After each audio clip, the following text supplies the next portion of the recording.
You're listening to the Courage Hotline with Candace Doby. Thanks for hanging out with me, y'all, on the Courage Hotline. I'm your host, speaker, author, and leadership development strategist, Candace Doby. And I'm really excited to be your courage coach for this show. If you have not done so, please go ahead and hit that subscribe button so you don't miss an upcoming episode. And if you're out there and you love this podcast, I know you love it, do me a favor and leave a rating and a review, because when you do that, you are helping the platform you are listening to this podcast on know that this content is valuable. And then they'll share it with more people who need to activate their courage at work and in the world. Now, on this podcast, if this is your first time listening, check it out. I serve up candid advice to callers who need help doing hard things in their professional lives. Things like, giving the critical feedback or setting boundaries and speaking up in intimidating spaces. On each episode, y'all, I draw upon a decade of research on courage to help the people put their fear in check and their feet in motion. That's right. And I do it, y'all, with the same signature blend of truth, love, and shade that captures audiences when I'm speaking on stage. All right, I am ready to spill the courage tea, honey, so here we go. We got a question in from Adam, who wrote into the show, and he is asking me this. Adam says, I am a gay man who often feels like I need to hide or edit that part of myself at work because I fear I won't be accepted or respected. While I want to courageously be myself, I find myself people-pleasing to maintain professional relationships and peace. I'm working with my therapist through this, but would like to get your perspective too about how I can work through this. Shout out to you for working through this in therapy. My friends and I always talk about how you need a team, how we need teams, experts, coaches, accountability partners, and so much more in order to grow and move forward. So I want to thank you for inviting me to be a part of your team, even if it's just for a few minutes. So I'll start by saying this, Adam, that I really believe that the highest or one of the highest expressions of courage is the courage to be. It is the courage to be yourself. So I just want to say that before we even get started. Now, for your question, I actually want to talk about how courage is two-faced when it shows up in the workplace. So there are two equally fierce sides to courage when it shows up in the workplace. And the aim for both of those sides is to be ready. And when I say ready, I mean hair laid, brow snatched, lips popping, like camera ready. Okay, if you were to hold a mirror up to one side, what you'll see is an organization's responsibility to create this empowered culture where professionals are supported and equipped and expected to take worthwhile risks at work. Because in this environment, professionals can feel psychologically safe. Like they don't become overly fearful about the consequences of communicating their different and divergent ideas or making mistakes, or bringing their whole real selves to work every single day. Yet, according to research, only about 26% of leaders create psychological safety for their teams. Now, this is a figure with considerable impact for marginalized professionals who often report feeling the least psychologically safe of all people in the workplace. And so ultimately, an unsupportive environment can leave the other side of courage looking beat down, honey, instead of glowed up. Now, the flip side of courage is this. It actually reflects the personal responsibility for each and every professional, including you, Adam, to express the fullness of your potential and power at work, to speak up, to step decidedly into your skills and your vintage boots, and to show up unapologetically. So maybe it's difficult for you to honor yourself and stop censoring or hiding yourself because it is not psychologically safe for you to do so in your workplace. Maybe you have seen with your own eyes, and hopefully they are side eyes, but you've seen the real negative consequences of speaking up or showing up authentically. Maybe you've seen very real retaliation, people being relegated to the sidelines for taking worthwhile risks. So I want you to think about your workplace and if you would characterize it as psychologically safe, or is it psychologically unsafe? If it is psychologically unsafe, then you can consider if there is a psychologically safe person or leader or team member in that organization that you can lean on for insight or advice that can help you to make steps, however teeny or tiny those steps might be, but make steps towards showing up unapologetically at work. You'll also have to consider whether your workplace is a place where you will be able to honor and express the fullness of yourself. Like, really think about that. Because if it is not, you will have to consider if you should leave. So whether you or your company knows it or not, your inability really, Adam, to express the fullness of yourself, it really impacts your productivity and your engagement and your satisfaction and your creativity. And all of that impacts your organization's potential. So I like to say that organizations are made up of people. And if the people within those organizations cannot and do not own their brilliance, then the organization is restricted in how much it can grow. So quite honestly, there's no way your organization is fully capitalizing on your brilliance with the amount of time and energy you spend shucking and hiding. And for people who think in terms of dollars and cents, psychological safety is good business. So now I want to talk about that other side, the other face to courage when it shows up in the workplace. And that side reflects personal responsibility. So you, Adam, have a personal responsibility to live your life. Did you hear that snap? Because I meant it. You have a personal responsibility to own and demonstrate the skills and talents and the wisdom and the passions and interests that are innate and that you've built up over your lifetime. Quite honestly, you have a responsibility to make your way onto life's dance floor, like I like to say, and go all the way off. And doing that will not always be easy. And doing that is necessary to honor the unique, precious life you have been given. Now, I want to be honest with you. Stepping into all of this, which is really possibility, that is what we are stepping into. It is risky. And where there is risk, there will also be a need for courage. So here's what I have to tell you.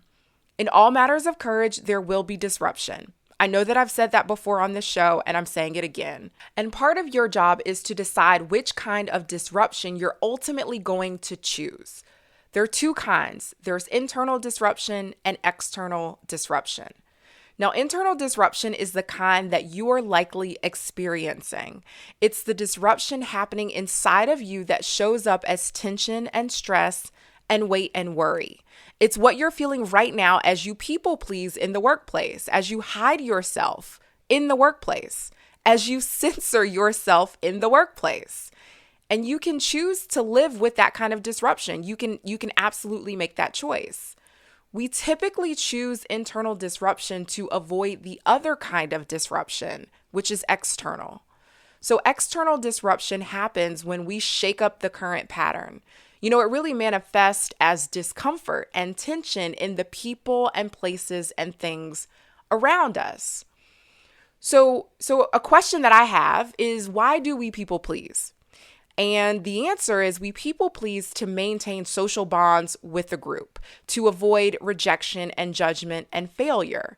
And I love that this question came in. It actually is right on time because I am rereading right now the book Flow, The Psychology of Optimal Experience. It's by Mihai Csikszentmihalyi. And what he says in this book is socialization. It is actually the transformation of a human organism into a person who functions successfully within a social system. And it cannot be avoided. Socialization cannot be avoided.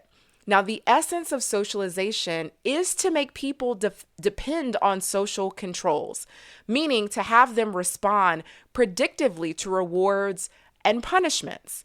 Now, in this book, he also says that the most effective form of socialization is achieved when people identify so thoroughly with a social order that they no longer can imagine themselves breaking any of its rules, meaning they cannot imagine creating external disruption. So what we're doing, Adam, is we are avoiding external disruption. We have been socialized to avoid it, which ultimately costs us internal disruption.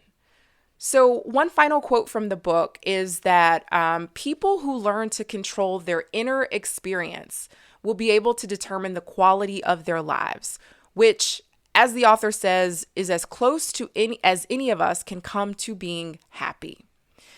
So a question that I have for you is, how do you get closer to your goal of being happy and being who you really are at work? And I want to give you one thing to think about from the book that I've actually been thinking about. And what the author says is that there are two ways in which we can improve the quality of our lives. Number one, we can try to get external conditions to match our goals. So you can be saying, like me, please, accept me, please. You can be trying to change external conditions to match your goals, which is for you to show up as you really are, as the fully expressed version of yourself. The second thing we can do is we can change how we experience external conditions to make them fit our goals better. So what this is, Adam, is how can you reframe potential rejection or potential judgment or failure that could come from you doing you and you being you? How can you reimagine these things and the impact of them? How can you interpret them in a way that gets you closer to doing and being you? This is how you can change how you experience external conditions to make them fit your goals better. So, Adam, thank you for writing in. I hope there was something in here that resonated deeply with you that you can pull out that helps you level up the work that you are doing with your therapist. Thank you. One of the many things I love about what I do is being able to offer leadership development coaching to professionals. Through many partnerships, I've been able to help clients do things like have difficult conversations with colleagues and managers about boundaries and belonging, and to advocate for their team members privately, publicly, and unapologetically. We've also worked together to identify and re-script unhelpful narratives they repeat to themselves that impact their productivity and esteem. If you are eager to level up your leadership capacity, I'd love to be able to help you do that. For more information on leadership development coaching, please visit my website, CandaceDoby.com, for more. Hi, Candace. This is Marcia Dorr, and I grew up being extremely shy. Though I haven't been shy for quite a while now, I only recently stopped identifying as such. For those who are still shy, what advice would you give them to find courage in their shyness? Okay, if we want to get over it, being shy, then I'm going to assume it's because it's problematic. Maybe it is keeping you from taking advantage of opportunities at work, like stepping into leadership positions or gaining more visibility so that you can up your influence at work. Or maybe it's keeping you from trying new things and experiencing the fullness of life. Now, I'm making this assumption because if your shyness is not a problem or viewed as problematic, then I'm going to say don't worry about it. There are millions of ways to be a human being, and being shy is one of them. So I actually have somewhat of a short answer to this question because I am going to focus on a proven way or approach to take risks, and that is to start small. For someone who has a personal or professional goal to come out of their shell, then I'm going to say start with small risks and build from there. Now, before we really get into it, here's what I want to say. Let's talk about the narrative that you've been repeating to yourself. So you've said that, you're shy. And I'm guessing that there are behaviors that may be attached to this narrative. Something like, because I'm shy, I'm not the first one to speak up in a group or contribute to the team discussion or network with colleagues. When I'm coaching individuals, one of the foundational things we do is narrative work.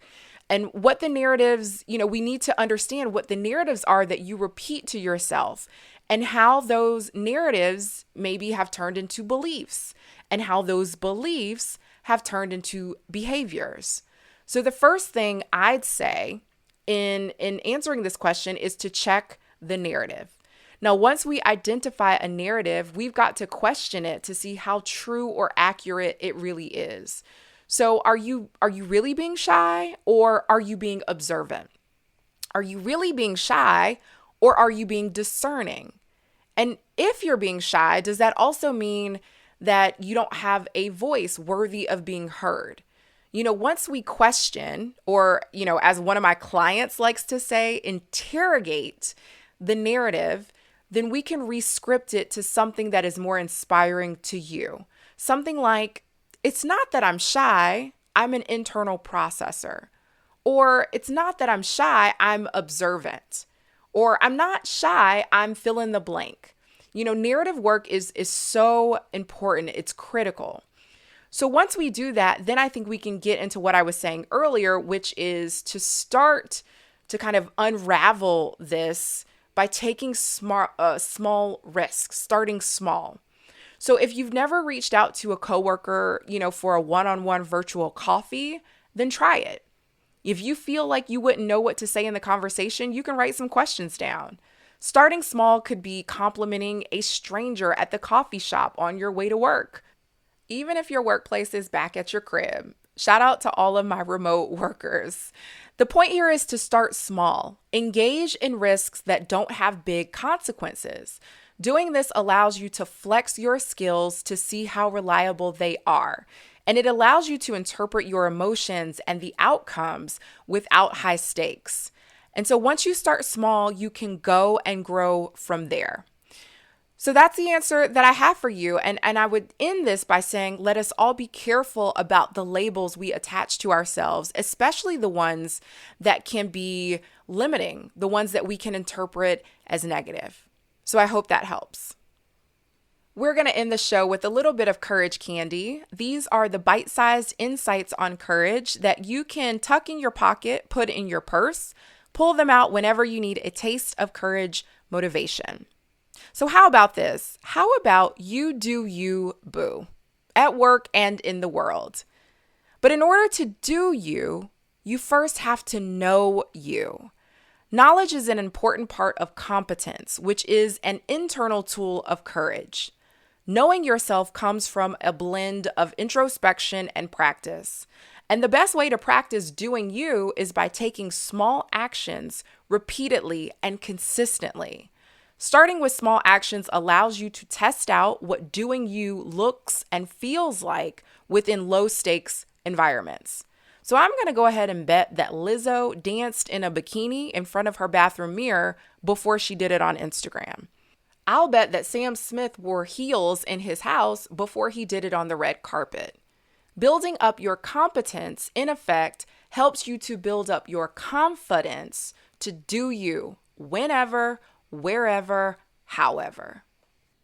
All right, peeps, that's it for today. If you heard me say something that really resonated with you, please drop me a line in the form of a review. And of course, share this podcast with your friends too. If you have a question that you want addressed on the Courage Hotline, visit couragehotline.com for more information on how to submit your question.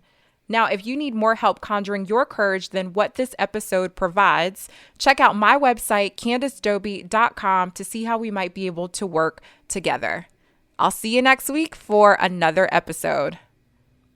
This podcast is written and recorded by Candace Doby. It is produced by the Can Do Company, and the music was created by Lamara Shirley.